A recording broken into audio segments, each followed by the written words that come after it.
Southeast Georgia and the Lowcountry. This is WJCL 22 Morning News. See us now. The murder trial of Alec Murdaugh set to continue today, one day after a bomb threat forced the evacuation of the entire courtroom. The emotional message, a paralegal says Murdaugh sent her after the murders. Behind your back. Lay flat, please. You guys, he's a national correspondent. You cannot do this. A reporter tackled to the ground and arrested in the middle of a news conference. What he was doing when he was taken into custody.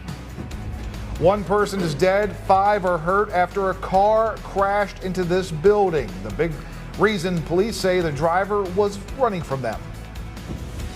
Today is Savannah Chatham Day in Atlanta. The issues local lawmakers hope to tackle in the state capitol later today. We want to thank you so much for starting your day with us right here on WJCL 22. Good morning. I'm Emma Hamilton. And I'm Frank Solkowski. Meteorologist Jonathan Myers here as well. And Jonathan, I tell you what, I've been loving the warmer afternoons, been able to get into the yard. Now we're getting ready to see some rain, so I'm going to be hanging out inside come the weekend. Yeah, I'm taking credit for most of this week. Yeah, it's been solid. Tomorrow. Yeah, it's been good. Yeah, absolutely. And that's all going to change before we get through today, though. Enjoy it because temperatures close to 80 later this afternoon. Feeling like springtime, and we'll see a little cool this morning, maybe a light jacket, long sleeves as you head out for school and work. Temperatures low to mid 50s right now, 64 at 90. Notice how quickly we warm up by lunchtime, 76, 80 around 3 with a mix of sun and clouds. Late this afternoon into the evening, probably becoming mostly cloudy for a lot of us. Those temperatures remaining mild also after work, low 70s at 6 o'clock. There's a rain back off to our west. This is going to struggle to move into our area. It's going to kind of weaken quite a bit as it moves eastward, so do not anticipate any rain, at least throughout the bulk of the daytime today. Maybe late tonight, we'll see some showers that will begin to develop. And after today, like I said at the top of the show, some impact weather days coming up for us for Friday and Saturday. Quite a bit of rain, also maybe isolated severe thunderstorm tomorrow. I'll track that out, and also tracking out some much cooler weather. All those details in less than 10 minutes. Ladies and gentlemen, we have to evacuate the building. Now this morning, investigators working to learn more about a bomb threat that caused the Murdaugh trial to come to a screeching halt. Now it happened yesterday up at the Colleton County Courthouse around 12:30. Alec Murdaugh is accused of shooting and killing his wife Maggie and son Paul back in June of 2021. As for testimony, the biggest bombshell may have been from a former paralegal who worked with Murdaugh. She shared a text that he sent her back in September while he was in rehab. I know both of you been hurt badly by me. I know it sounds hollow, but I am truly sorry. The better I get, the more guilt I have. I have an awful lot to try to make right when I get out of here.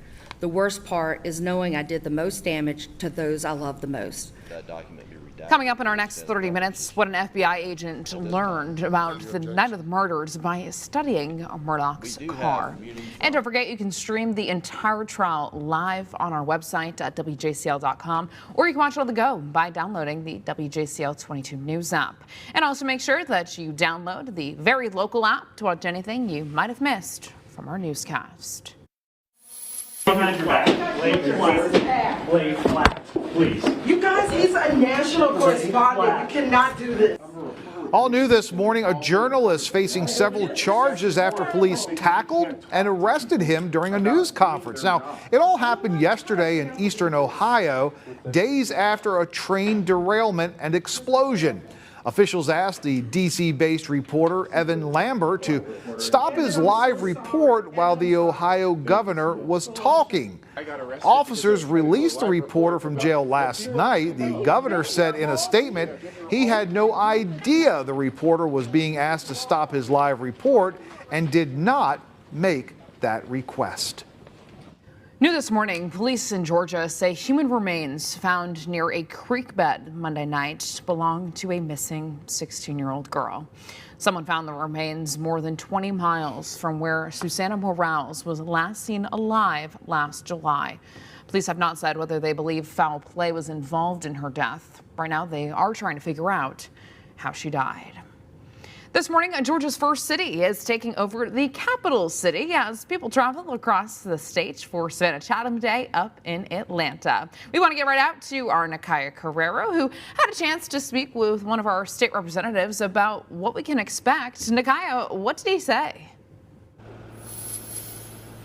Emma, I spoke with Representative Carl Gilliard. He says today is an opportunity for state leaders to meet with people from Savannah Chatham County about issues affecting us every day.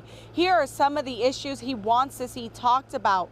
A local hotel tax to help fund projects in Chatham County. He also wants funding to expand the convention center and the Ralph Mark Gilbert Civil Rights Museum. He also believes we need more police reform laws.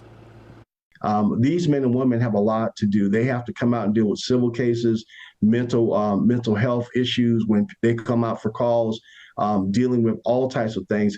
We just want them to be equipped so they can be those public defenders that we need to protect our communities. And then at the same time, we want them to go home safe to their families as well. Gilliard says this is an opportunity for state lawmakers to meet with real people who these laws will affect on a regular basis and, of course, experience some of our Hostess City charm with an oyster roast and Leopold's ice cream.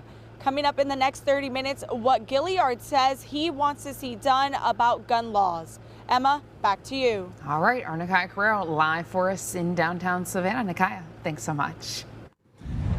This morning, more than 15,000 people are dead after two powerful earthquakes at the Turkey-Syria border back on Monday. The first was a 7.8 magnitude quake. The second was 7.5. Right now, teams on both sides of the border are searching through rubble, looking for survivors. The sports world is shaken up after news broke overnight that Kevin Durant is leaving the Brooklyn Nets and heading to the Phoenix Suns. Only days ago, the Nets traded Kyrie Irving to the Dallas Mavericks.